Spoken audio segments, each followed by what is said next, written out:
Hi, my name is Jason D. Gray. I'm a Gallup Strengths coach and I work for a company called Useful. So today I'm going to be carrying on with my series looking at the CliftonStrengths All 34 Themes of Talent report. Now this is a new report released in the last couple of weeks, so I've been digging into it, working with it over the last couple of days with clients I'm coaching to understand how can I use it and what parts of it are actually really powerful. There's a lot in it, and in the last two parts we explored the front page. We looked at the talent DNA, we looked at the top 10 themes of talent, the ones in bold are 5, the other ones are 6 to 10. We looked at the fact that on this front page we've got all 34 themes of talent, which was previously the themes sequence report. And over here we're starting to look at the CliftonStrengths domains, which actually leads us into a preparation for understanding how we can work well with other people in team strengths-based partnerships. The next thing we did was we looked at each of the top 5 signature themes of talent, and the fact that this is like a strengths insight guide where you're getting the personalized text, you're getting some kind of highlight about the theme of talent. We're getting why this talent is so important for you, why you succeed using Maximizer, that theme of talent there. We also turned the page and we had a look at how you can take action. So action steps you can take to develop this strength further. And also we looked at blind spots and I talked about those and how powerful they are. Now, when you go to talent themes 6 through to 10, it's fairly similar, but there's some things that are missing. So let me show you.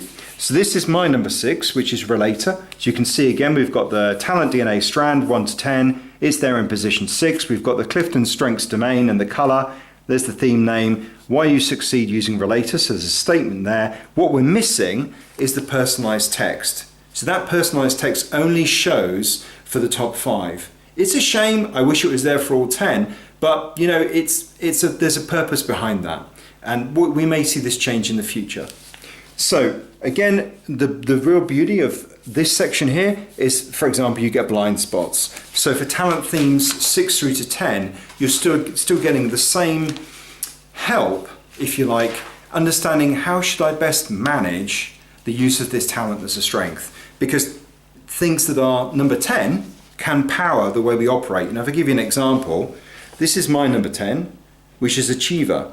And I know that achiever is a very powerful theme of talent working as a strength in my life because I'm forever making lists. And those of you who have this theme of talent operating will be able to relate to that. You know, if something isn't on the list, I'll actually add it so I can cross it off. What comes after that? Well, the next 2 pages are really interesting. We've got this page here, which is about navigating our CliftonStrengths, okay?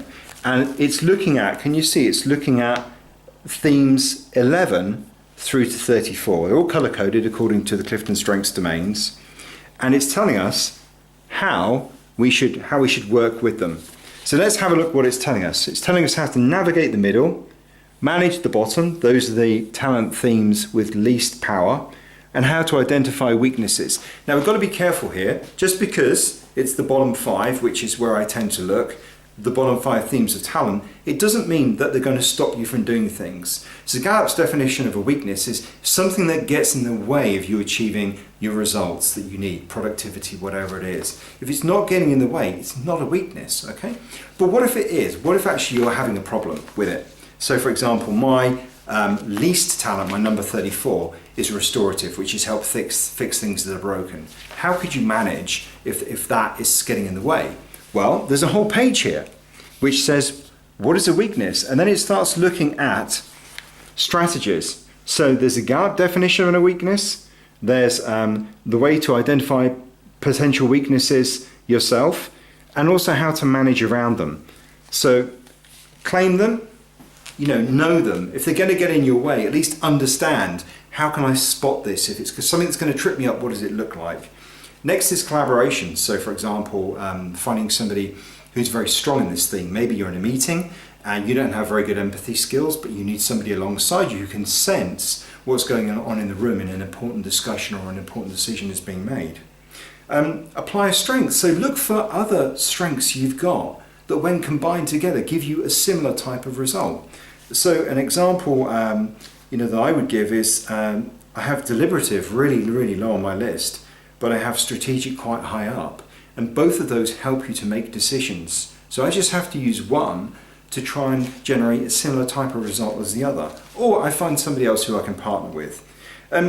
There is a suggestion on here to just lean in and do your best.